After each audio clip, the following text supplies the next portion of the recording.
Assalamualaikum warahmatullahi wabarakatuh. Alhamdulillah wassalatu wassalamu ala Rasulillah wa bi ni'matillah haula wala quwata illa billah ma ba'du. Para pemirsa TV 9 dimanapun apa berada, apa kabar Anda? Semoga senantiasa sehat walafiat. Kembali saya Adi Prasetyo hadir menyapa Anda kali ini di Ikhwal Jam'iyah. Hari ini bertepatan dengan hari Selasa 25 Juli 2023. Ya, tema kita berbeda dari hari-hari biasanya, ada dari episode-episode yang lalu. Tema kita sangat istimewa, yakni membangun kampus NU berkualitas di abad kedua. Oleh karena itu, kita juga akan berbincang dengan narasumber-narasumber kita yang sangat istimewa, yang pastinya sudah hadir di tengah-tengah kita. Kita sapa terlebih dahulu beliau yang ada di jauh dari tempat duduk saya saat ini. Beliau adalah Profesor Dr. Insinyur Haji Ahmadi Jazidi M.Eng. Beliau adalah Ketua LPT atau Lembaga Pendidikan Tinggi PWNU Jawa Timur dan juga Rektor UNUSA Surabaya. Assalamualaikum, Prof. Alhamdulillah. Sehat nggih, Prof, nggih? Alhamdulillah. Terlihat dari sini senyumnya begitu merekah indah dan semakin terlihat sangat 30-an, Prof. Oke. Baik, Prof, nanti kita akan berbincang dengan tiga narasumber kita nggih, Prof, nggih. Saya sapa terlebih dahulu yang lain. Juga dari Prof Jazidi ini ada Profesor Dr. Haji Maskuri MSI. Beliau adalah Rektor Unisma Malang dan juga alhamdulillah sudah tersambung dengan kita. Assalamualaikum, Prof Maskuri. Waalaikumsalam warahmatullahi wabarakatuh. Berbeda sekali nih tampilannya, lagi di mana nih, Prof? Alhamdulillah ini berada di Mekah ya. Masya Allah. Okay.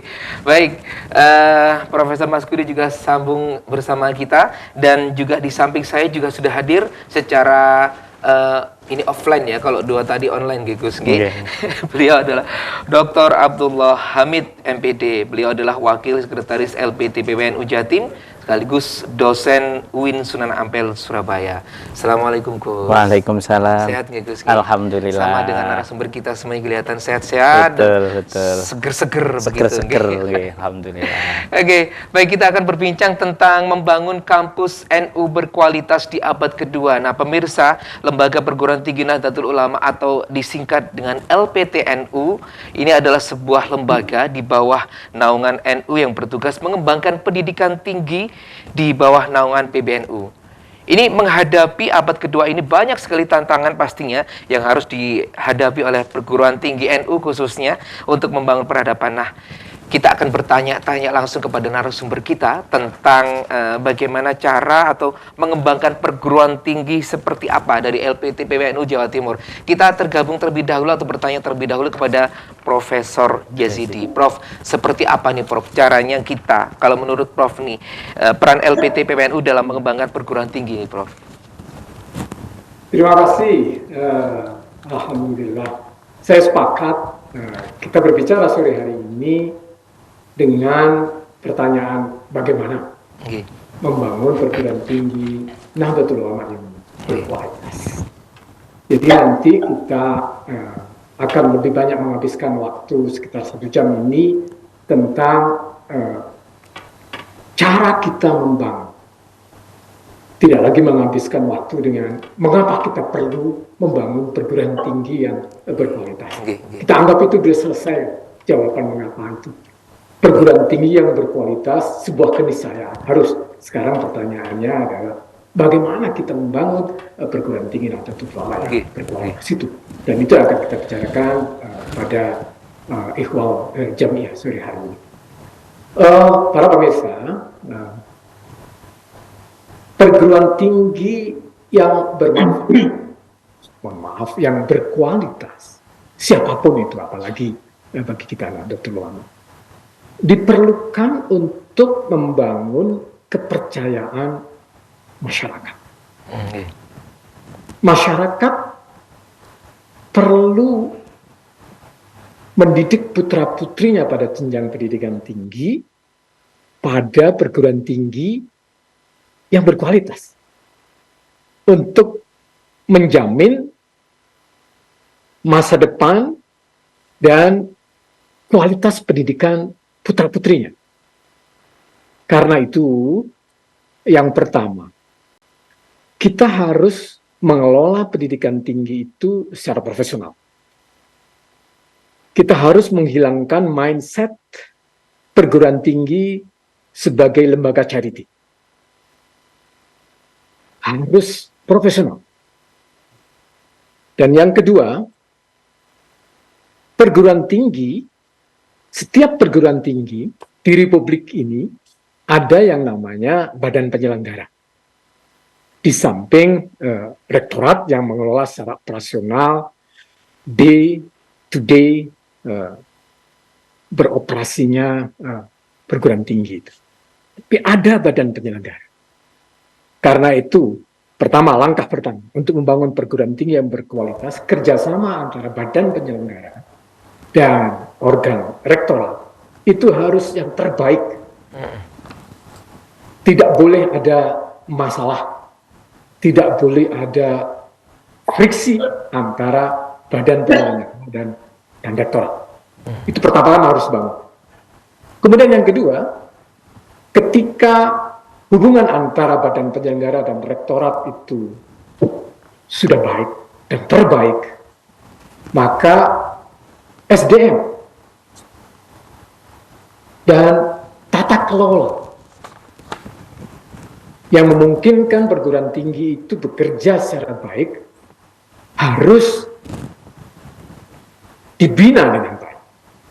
Tata kelola yang biasanya itu ada di dalam statuta itu harus rapih dan workable, harus bisa bekerja, bukan hanya kumpulan kalimat-kalimat indah di dalam tata kelola itu. Dalam statuta itu biasa. Jadi tata kelola harus bagus supaya menjadi perguruan tinggi yang terbaik. Yang kedua, SDM. SDM sebuah keniscayaan, tidak bisa ditawar-tawar.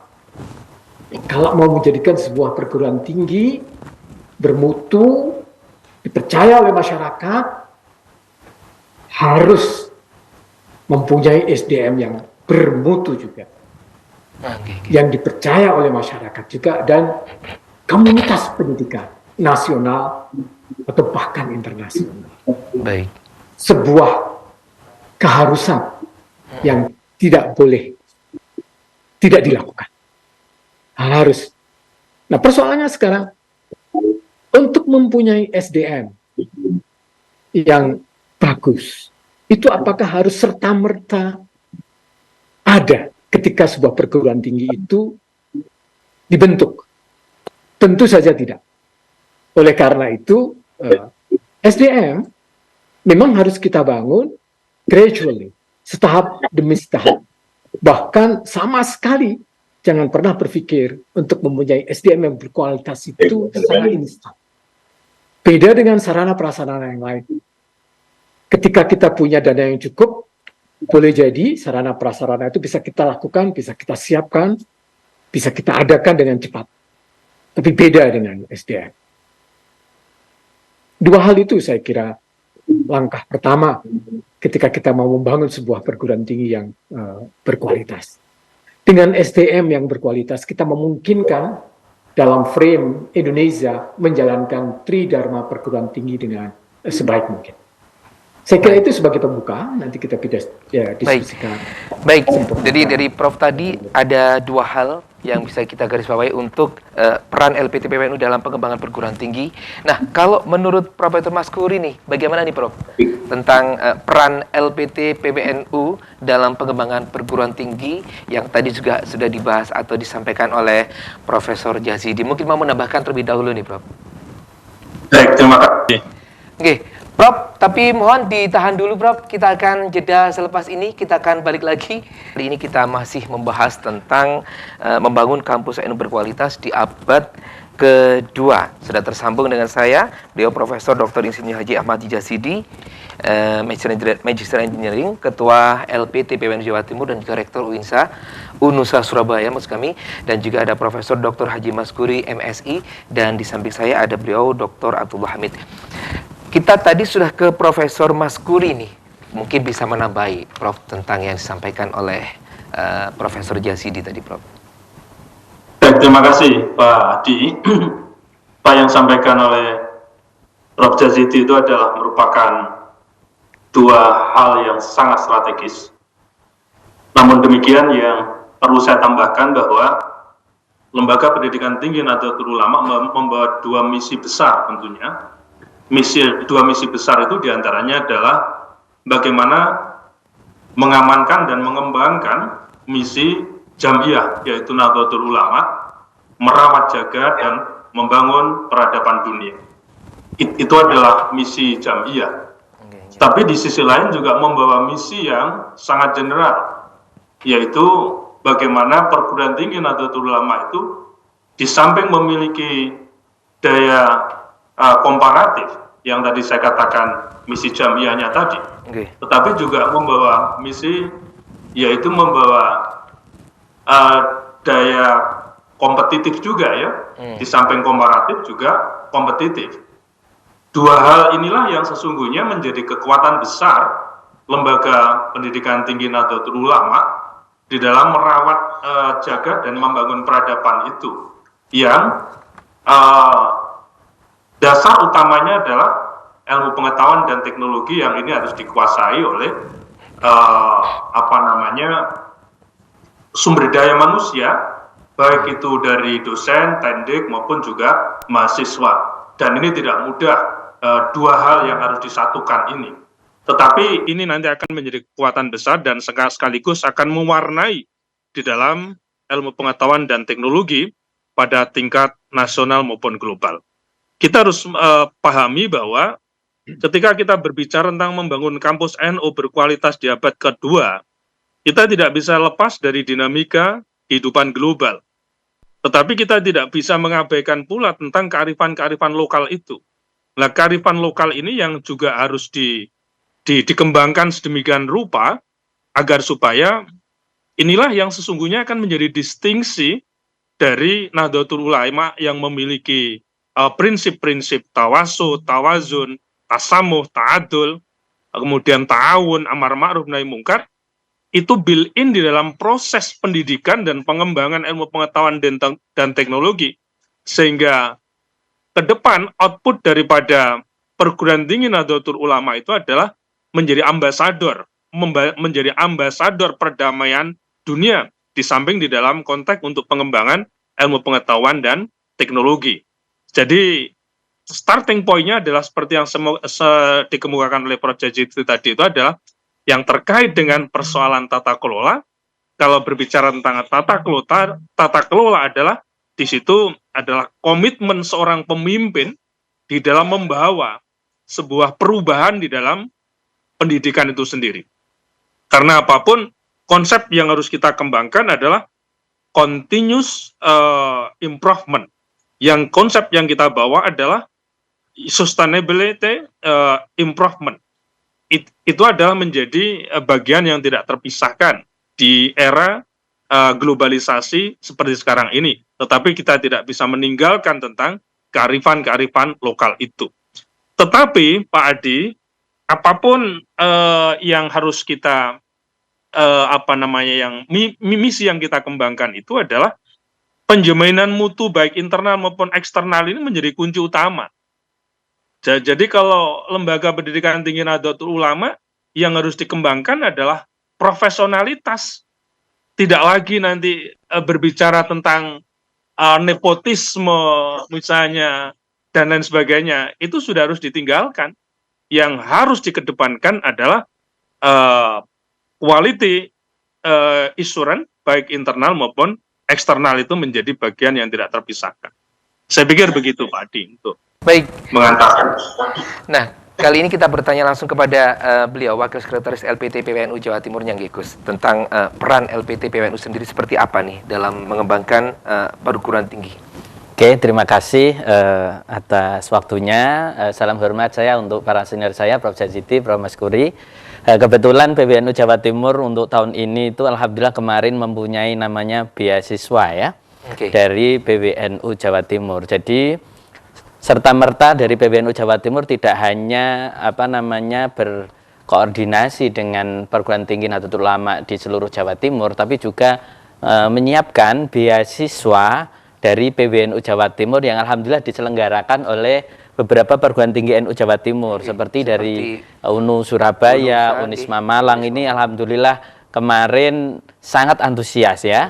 Jadi dari pengurus wilayah Nahdlatul Ulama Jawa Timur tidak hanya menyemangati, memotivasi, menginspirasi saja, tapi juga ya meminta ya berkoordinasi dengan perguruan tinggi NU di bawah PBNU Jawa Timur untuk berkoordinasi dan menyiapkan beasiswa dari PBNU Jawa Timur. Alhamdulillah kemarin untuk Unisma itu kalau nggak salah ada kurang lebih 30 ya.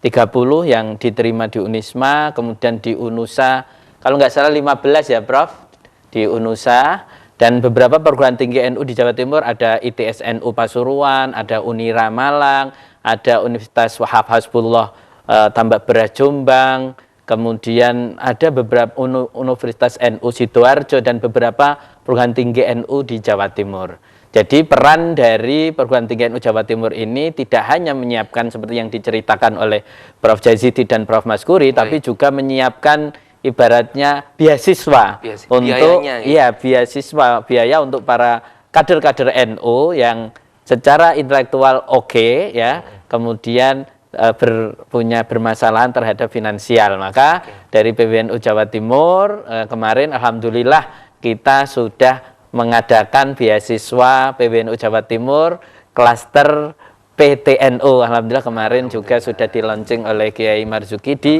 UNU Surabaya begitu. Baik, itu ada kuotanya nggak Gus yang mendapatkan beasiswa itu? Berapa orang di kampus ini, berapa orang di sana, berapa orang begitu Gus? Oke, jadi untuk kuotanya kemarin karena memang beasiswanya itu terbatas.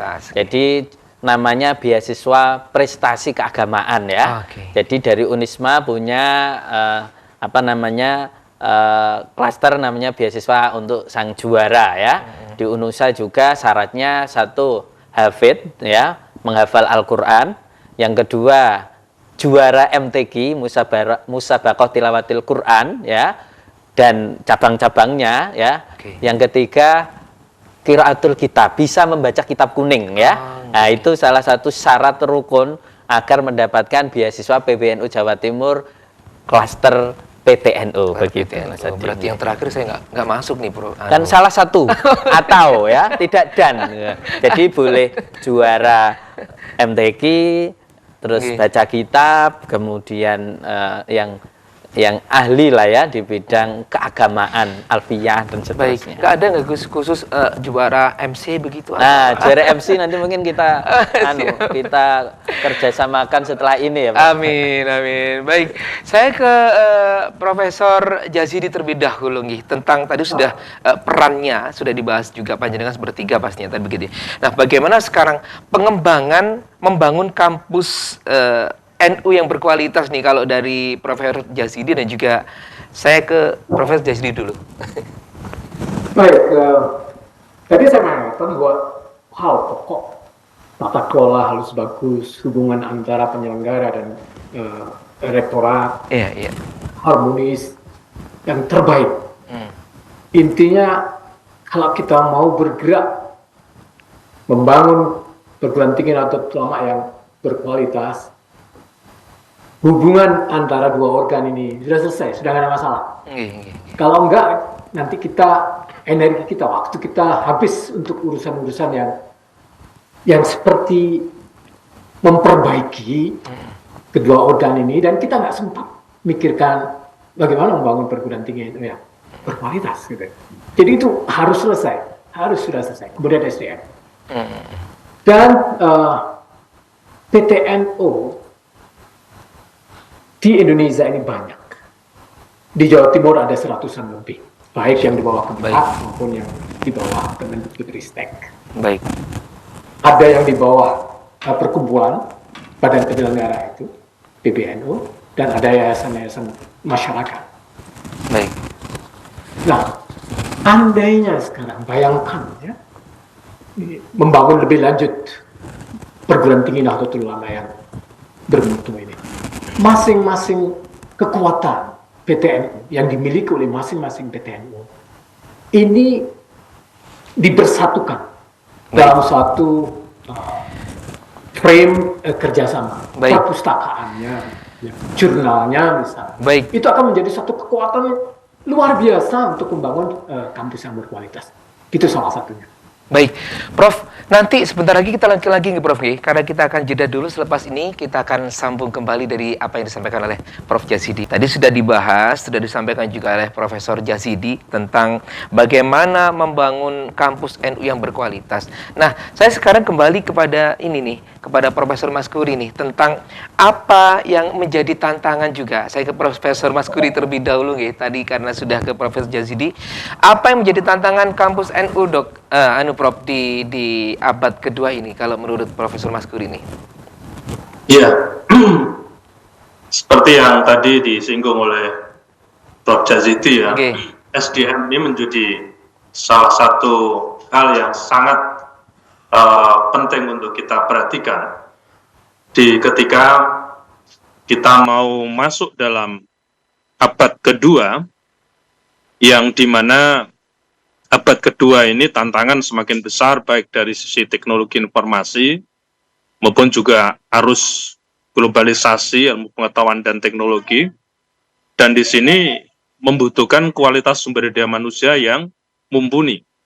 Jadi terutama dari sisi bahasa ya, dari sisi bahasa, karena kita harus lintas negara dan tanpa harus memiliki sikap eksklusif, tapi kita harus inklusif dengan negara manapun untuk bisa mengembangkan ilmu pengetahuan dan teknologi. Dan ini dibutuhkan kualitas sumber daya manusia yang memadai. Bukan sekedar dosen, tetapi juga tendik sekalipun, mahasiswa sekalipun. Maka sudah saatnya memang perguruan tinggi Nahdlatul Ulama untuk melakukan sebuah seleksi mahasiswa atau calon mahasiswa baru, atau bahkan juga nanti akan ada semacam remedi atau mungkin upaya-upaya bagaimana ketika masuk itu sudah ada semacam penguatan-penguatan, terutama dari sisi bahasa. Ini menurut saya menjadi penting sekali. Nah, di samping untuk memperkuat jejaring di antara sesama perguruan tinggi Nahdlatul Ulama, perguruan tinggi Nahdlatul Ulama pun juga harus memiliki jejaring dengan perguruan tinggi baik dalam maupun luar negeri. Bahkan dalam hal ini, kerjasama dengan perguruan tinggi baik dalam maupun luar negeri itu bukan sekedar merupakan sebuah hal yang bersifat normatif, tetapi harus action. Misalnya saja, kalau di Universitas Islam Malang sekarang sudah melakukan sebuah transfer kredit misalnya saja, yaitu mahasiswa Unisma mengambil kuliah di Rusia, di Jerman, misalnya di Jepang, misalnya di Cina, di Taiwan, 1-2 semester yang kemudian kita akui. Di sisi lain, mahasiswa mereka juga mengambil di kita. Dan ini kita harus siap dari sisi kultur maupun dari sisi bahasa, dan bahkan kita harus mampu untuk beradaptasi dengan dunia global itu. Bahkan sekarang yang kita kembangkan, Mas Adi, adalah ketika kita mengajar, dosen kami mengajar, juga mengajar mahasiswa dari luar negeri. Jadi kita sudah menggunakan hibrid. Mereka pun juga menggunakan hibrid juga demikian. Dia mengajar, lalu kemudian mahasiswa kita juga ikut proses pembelajaran. Ini terjadi satu interaksi antar mahasiswa dalam maupun luar negeri tadi itu. Ini akan menjadi menarik. Bahkan upaya-upaya untuk mendevelop mahasiswa dengan internasional conference student exchange misalnya saja, itu menjadi bagian yang tidak terpisahkan ketika perguruan tinggi Nahdlatul Ulama harus memiliki satu pengembangan internasionalisasi dalam abad kedua ini menjadi sebuah keniscayaan. Tetapi menurut saya, intern antar PTNU pun juga harus kita perkuat. Dan alhamdulillah kita pun juga sudah bersama dengan UNUSA, bersama dengan Alma-Ata, mahasiswa Unisma ikut kuliah di UNUSA, mahasiswa UNUSA ikut kuliah di Unisma, itu sekarang sudah kita mulai ini di beberapa perguruan tinggi Nahdlatul Ulama. Tetapi kita tidak boleh eksklusif hanya di antara perguruan tinggi Nahdlatul Ulama. Kita pun juga harus inklusif, termasuk juga dalam perguruan tinggi baik dalam maupun luar negeri. Jadi menurut saya kualitas SDM ini menjadi kunci utama, dan sekaligus tata kelola yang tadi disampaikan oleh Prof. Jazidi itu tadi menjadi penting. Persoalan internal selesai dengan rukun, ya, dengan kebersamaan, lalu kita baru akan tersupport dengan begitu. Energi kita supaya tidak habis. Maka saya mengajak perguruan tinggi Nahdlatul Ulama se-Indonesia, persoalan internal selesaikan, dan sudah saatnya kita harus melakukan ekspansi besar-besarnya di dalam membangun sebuah networking, di dalam mengembangkan kualitas perguruan tinggi. Profesor Jazidi kembali nih, kalau menurut Prof nih, apa yang menjadi tantangan kampus NU nih, kalau menurut Prof nih? Penyiapan SDM. Penyiapan SDM, baik. Itu tidak bisa dilakukan sambilan. Harus ada perencanaan yang matang dan komitmen yang tinggi, baik juga yang harus dipenuhi oleh badan penyelenggara. Karena itu nanti akan banyak beberapa anggaran yang diserap untuk mempersiapkan SDM yang semakin bermutu, baik dari peningkatan kualifikasi pendidikannya maupun keterampilan dalam penelitian dan publikasi serta pengabdian masyarakatnya. Ini bukan pekerjaan sambilan, pekerjaan yang serius, pekerjaan yang harus dilakukan secara profesional dan memerlukan kepemimpinan yang kuat di perguruan tinggi Nahdlatul Ulama. Yang kedua, kita harus semakin memberikan sebanyak mungkin peluang-peluang bagi SDM, baik pendidik maupun dikpendik, untuk mengembangkan diri.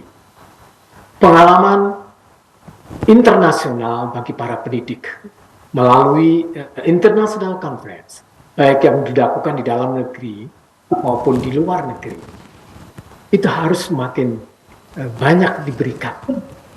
Karena dengan begitu rasa percaya diri dan pengalaman penelitian itu akan berdampak multiplier, efeknya banyak sekali. Dengan penelitian yang bagus, publikasinya nanti akan semakin bagus, dan itu akan membantu dalam peningkatan jabatan fungsional dan akademik. Jadi kemahasiswaan, tantangan pengalaman-pengalaman kegiatan kemahasiswaan baik nasional maupun internasional yang tadi disinggung oleh Prof. Masyukuri, itu semakin harus banyak diberikan kepada mahasiswa. Itu bisa kita lakukan dengan memanfaatkan jejaring, pertama-tama antar perguruan tinggi Nahdlatul Ulama, dan yang kedua international networking harus semakin diperluas, dan yang ada semakin ditingkatkan efektivitasnya dan intensitas kegiatannya.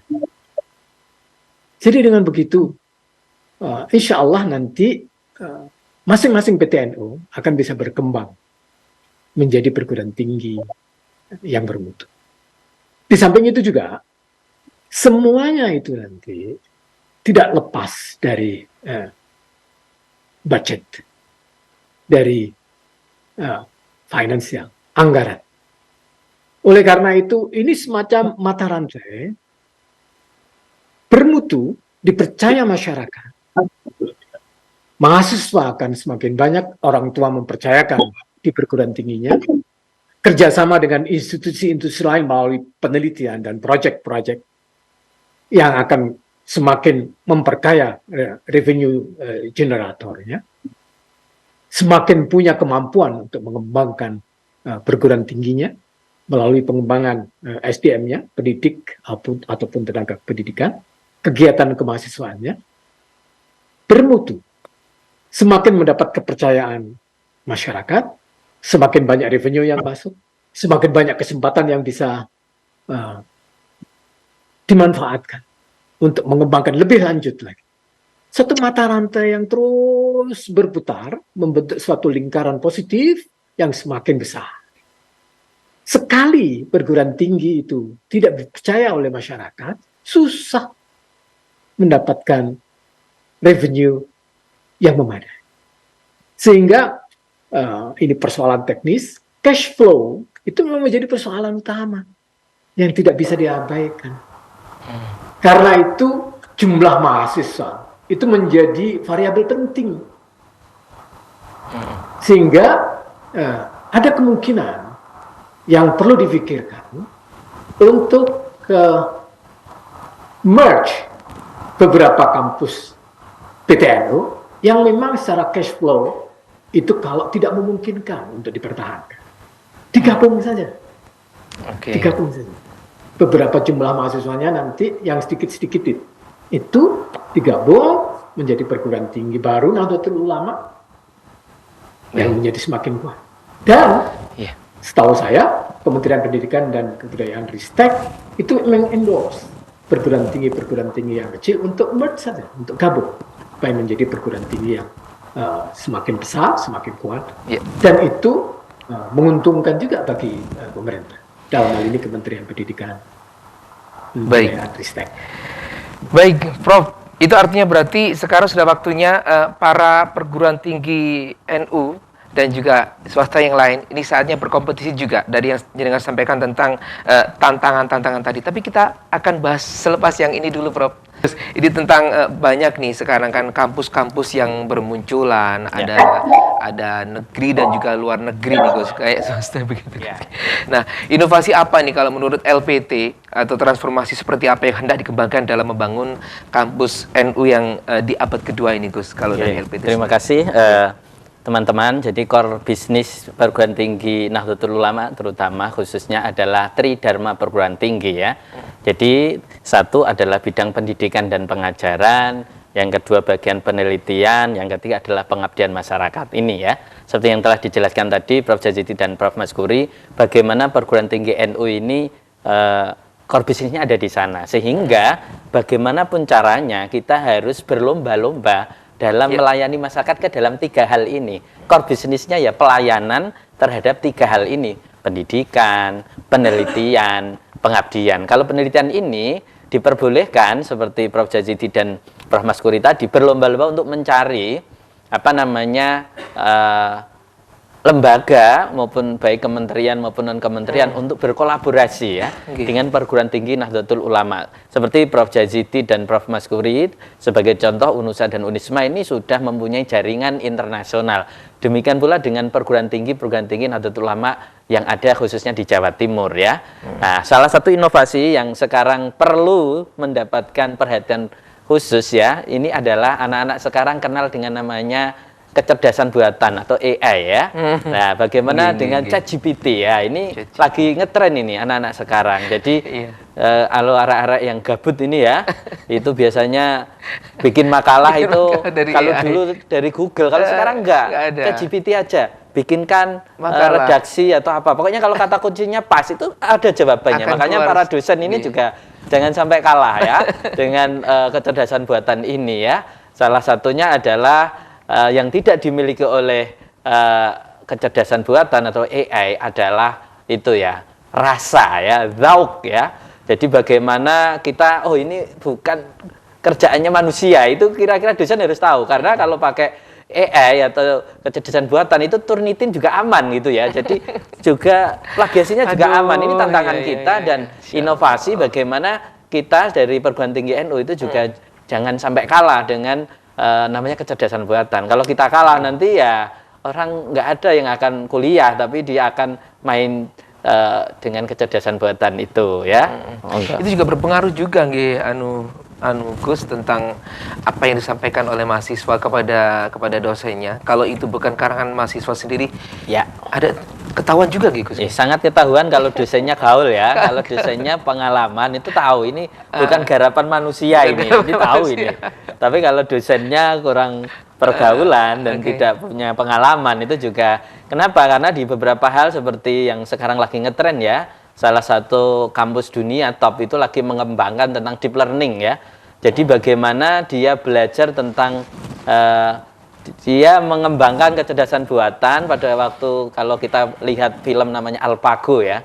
Jadi bagaimana kecerdasan buatan itu mengalahkan manusia. Nah, ini kan ngeri-ngeri sedap ya. Bagaimana kita sebagai manusia yang kita menyatakan sebagai khalifah fil ardi, tapi kok akhir-akhir ini ada namanya tantangan baru ya, yang namanya kecerdasan buatan. Maka kita harus berhati-hati di sana. Gus, kita ke Profesor Jazidi nih, tentang inovasi atau transformasi seperti apa yang hendak dikembangkan untuk membangun kampus NU di abad kedua nih. Monggo, Prof. Gus Hamid baru saja menceritakan tentang beberapa tren cara belajar, terutama yang sedang digemari oleh anak-anak sekarang ya. Milenial. Bagi kita pengelola pendidikan tinggi, pengelola perguruan tinggi, khususnya PTNU, salah satu tantangan yang real dihadapi tiap tahun adalah rekrutmen mahasiswa baru. Beberapa perguruan tinggi NU besar barangkali ada masalah. Tetapi fakta realnya saat ini yang kita hadapi di teman-teman perguruan tinggi swasta pada umumnya sebenarnya, khususnya PTNU, tantangan untuk rekrutmen mahasiswa baru ini sesuatu yang tidak ringan, sesuatu yang berat, memerlukan inovasi-inovasi kita semua.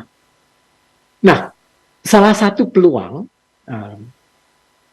yang bisa kita lakukan untuk menarik mahasiswa baru adalah memberikan kesempatan kepada masyarakat untuk menempuh pendidikan tinggi tidak hanya pada jalur reguler yang sebagaimana kita kenal selama ini, menempuh studi S1 lazimnya umumnya 4 tahun 8 semester. Saya bilang lazimnya karena ada kemungkinan bisa lebih cepat gitu. Tetapi ada skema lain yang masyarakat bisa menempuhnya melalui jalur apa yang disebut sebagai skema RPL, rekognisi pembelajaran masa lampau. Jadi beberapa perguruan tinggi bisa menawarkan kepada masyarakat untuk menempuh pendidikan tinggi dengan mengakui beberapa hasil yang pernah ditempuh sebelumnya. Sehingga dengan demikian, masyarakat bisa menempuh pendidikan tinggi dengan skema RPL ini lebih pendek dari 4 tahun. Karena mungkin sebelumnya masyarakat sudah pernah kuliah yang karena satu dan lain hal terputus, tidak sempat lulus dulu, dan ini bisa diakui dengan jalur yang tadi kami sebut skema RPL. Atau seseorang yang pernah kuliah di bidang studi lain, misalkan di manajemen, tetapi ternyata setelah lulus manajemen, sudah lulus di manajemen, ternyata passionnya itu lebih pada pendidik anak-anak usia dini. Untuk eligible mengajar menjadi pendidik di PG PAUD, pendidikan anak usia dini, itu kan minimal harus S1. Sementara background-nya dulu, dia pernah kuliah di manajemen. Nah, dia bisa menempuh kembali kuliah di program studi PG PAUD dengan skema RPL ini. Mengakui beberapa SKS dulu yang pernah dia tempuh ketika kuliah di manajemen. Bisa diakui ketika dia menempuh kuliah kembali di PG PAUD. Boleh jadi nanti yang bisa diakui bisa 50 SKS, bisa 70 SKS. Sedemikian beban 144 SKS di prodi yang baru PG PAUD, dia bisa tempuh tidak lagi dalam waktu 4 tahun.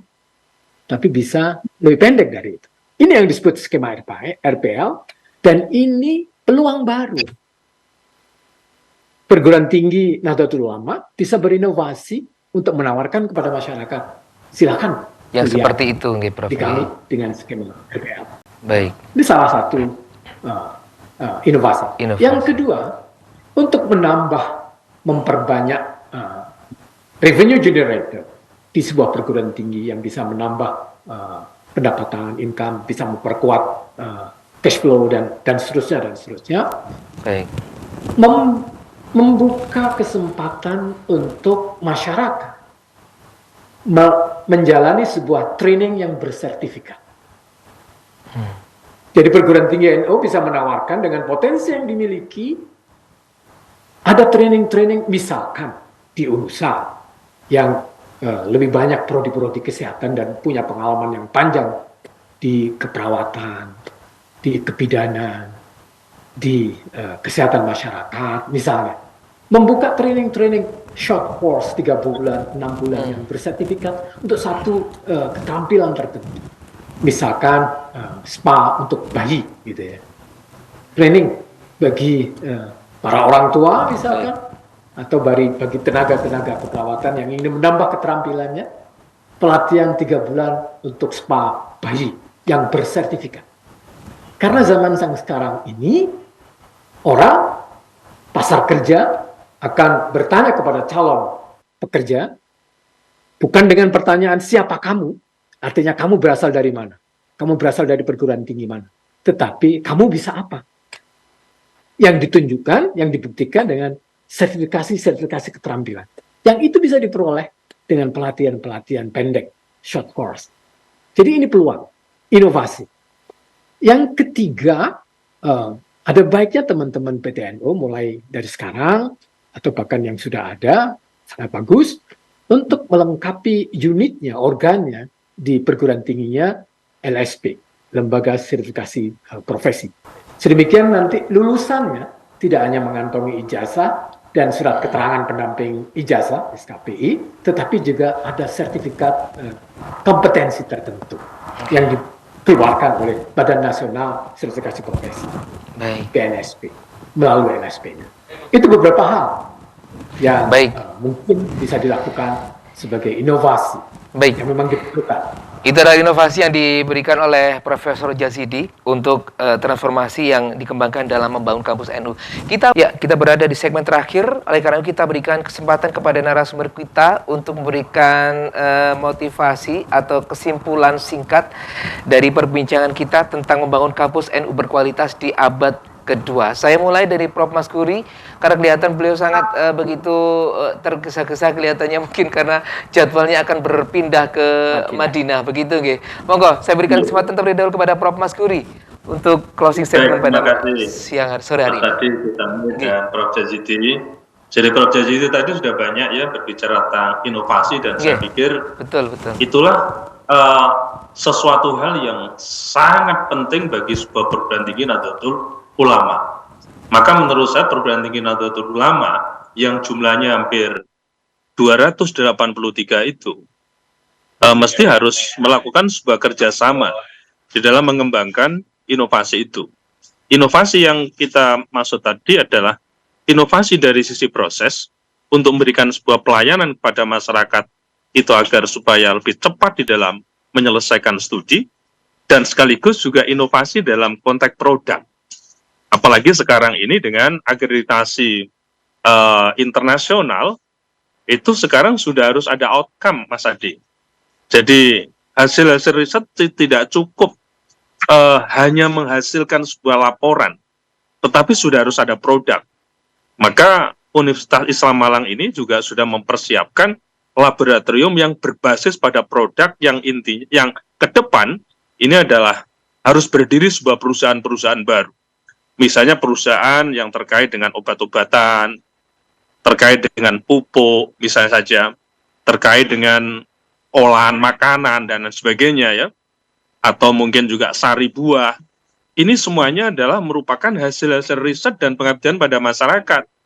Di samping untuk melakukan sebuah pelayanan yang terbaik seperti yang disampaikan oleh Prof. Jazidi tadi, yaitu tentang masalah RPL, misalnya saja ya, lalu juga bagaimana kita ini bisa memberikan sebuah penghargaan bagi mahasiswa-mahasiswa tertentu yang sedang bekerja, yang kemudian bisa di rekognisi dan sebagainya tadi itu. Nah, tapi menurut saya inovasi ini menjadi penting, terutama misalnya saja dalam bidang publikasi di antara para dosen yang lintas perguruan tinggi Nahdlatul Ulama, perguruan tinggi Nahdlatul Ulama dengan perguruan tinggi lain, atau dalam bentuk riset, dalam bentuk produk misalnya saja, untuk membangun inovasi-inovasi baru. Ini menurut saya menjadi penting. Nah, tadi Gus Hamid menyampaikan tentang sekarang ini mahasiswa sudah tren-trennya di dalam menyelesaikan tugas-tugas itu dengan ChatGPT. Ini kalau dosen tidak memahami tentang ChatGPT, ini akan sangat bahaya sekali. Karena tugas-tugas itu nanti akan diambilkan dari situ, dosennya hanya mantuk-mantuk aja. Dia tidak bisa melakukan sebuah verifikasi, yang pada akhirnya justru dosen belajar kepada mahasiswanya. Ini nanti sangat unik sekali. Maka dalam hal ini, OpenAI ini menjadi sesuatu hal yang memang harus diperhatikan oleh para dosen, para pimpinan perguruan tinggi, dan sekaligus juga para tendek ya, bahwa mahasiswa sekarang sudah memiliki satu kemampuan yang kadang-kala melebihi daripada kemampuan dosennya. Maka dosen dalam hal ini harus lebih bisa mengupgrade diri untuk melakukan berbagai macam ekspansi pengembangan diri, terutama di dalam proses pembelajaran yang lebih inovatif. Maka di tempat kami ini ada istilahnya pusat kreativitas dan inovasi, Mas. Ada rumah budaya dan peradaban, ada rumah kreatif mahasiswa dan lain sebagainya itu. Ini sebetulnya adalah ide-ide inovasi yang bisa kita bangun, yang bisa kita sinergikan antara satu dengan yang lain. Intinya bahwa inovasi ini tidak bisa kemudian kita tawar lagi, ini harus kita lakukan. Kalau ada perguruan tinggi Nahdlatul Ulama yang masih belum bisa mengembangkan inovasi, bisa bermitra dengan perguruan tinggi NU yang lain. Saya pikir begitu, Mas Adi, terima kasih. Terima kasih, Mas Kuri. Matur nuwun, hati-hati. Semoga menjadi haji yang mabrur, Prof. Mas Kuri. Dan jangan lupa oleh-olehnya buat teman-teman TV 9 juga. Baik, saya ke Profesor Jazidi sebagai closing statement pada sore hari ini. Monggo, Prof. Terima kasih. Saya ingin menyampaikan satu hal. Teman-teman yang sekarang ini diberi amanah untuk memimpin perguruan tinggi Nahdlatul Ulama, mari kita bekerja dengan sungguh-sungguh dan profesional. Sudah bukan saatnya lagi kita memimpin perguruan tinggi Nahdlatul Ulama ini dengan sambilan. Kalau itu terus kita lakukan sambilan itu, kita tidak akan pernah beranjak menjadi perguruan tinggi Nahdlatul Ulama yang berkualitas. Mari kita luangkan waktu sepenuhnya, konsentrasi, sungguh-sungguh untuk memikirkan masa depan perguruan tinggi Nahdlatul Ulama yang kita pimpin. Yang kedua, jangan pernah bosan untuk terus menggalang kerjasama di antara kita. Perguruan tinggi Nahdlatul Ulama. Lubang yang kita miliki barangkali nanti bisa ditutup melalui kerjasama itu. Kekurangan-kekurangan yang kita miliki bisa kita sempurnakan melalui kerjasama itu. Mari bersama-sama kita memajukan perguruan tinggi Nahdlatul Ulama. Baik. Mengaten cekap Profesor Jazidi. Baik. Saya kepada Gus Hamid nih, mungkin ada sebagai closing statement kita di sore hari ini, Gus. Terima kasih. Jadi teman-teman, perguruan tinggi Nahdlatul Ulama sekarang kalau bahasanya Prof. Nuh sudah sesuai dengan arah mata angin ya. Jadi memasuki abad kedua Nahdlatul Ulama ini kita tetap berpegang teguh pada kaidah yang ada di Nahdlatul Ulama, al-muhafadzah 'alal qadimis sholih wal akhdhu bil jadidil aslah. Jadi melestarikan nilai-nilai lama yang masih baik dan tetap ya menjaga, membikin inovasi-inovasi baru yang lebih baik. Jadi saatnya kita sekarang berlari sambil belajar. Berlari sambil belajar.